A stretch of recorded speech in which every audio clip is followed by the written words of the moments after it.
Hey there, I'm Jacob and this is Hannah, my wife. We both work in primary schools.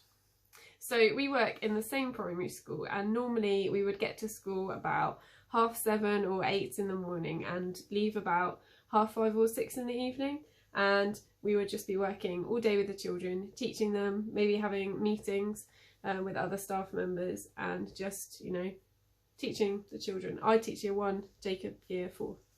So obviously the lockdowns caused quite a lot of change. Usually we're in school 5 days a week and catching up on work on a Saturday. Now staying at home all the time, our role seems slightly reduced. We are calling families to check out how the kids are doing, check out how households are getting on.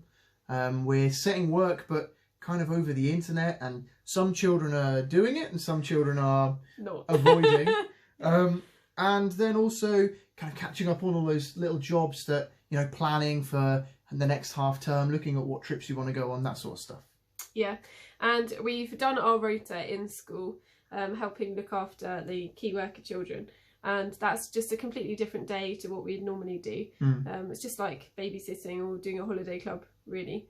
But at the moment, the difficulties we've got is trying to keep in contact with staff members that we're friends with, and trying to connect with them, talk to them, but not get dragged down into just a pit of despair. And also, it's a completely new way of teaching, completely different to what we're used to. I've never filmed myself quite so many times, reading stories, doing phonics, a little dinosaur.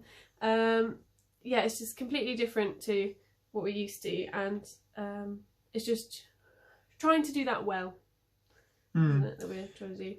And being a Christian has been incredibly helpful. I think there's a lot of things that are happening in the world at the moment where anyone seems to be making their own comments about them, and it's really helpful. You can be a really helpful influence by sticking to the truth.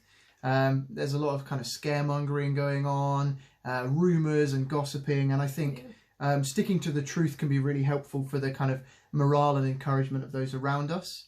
And also kind of that hope, we know where we're going, and so we can remember that even though this is really scary, it's a really difficult, stressful time, we have a certain hope of what's to come, and so we know where we're going, and so we can focus on trying to explain that to other people.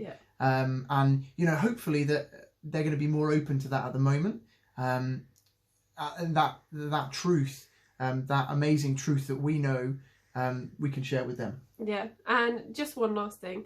For the parents who are trying to homeschool their children at the moment, we know at the end of it, it's not all about academic achievement and that kind of thing.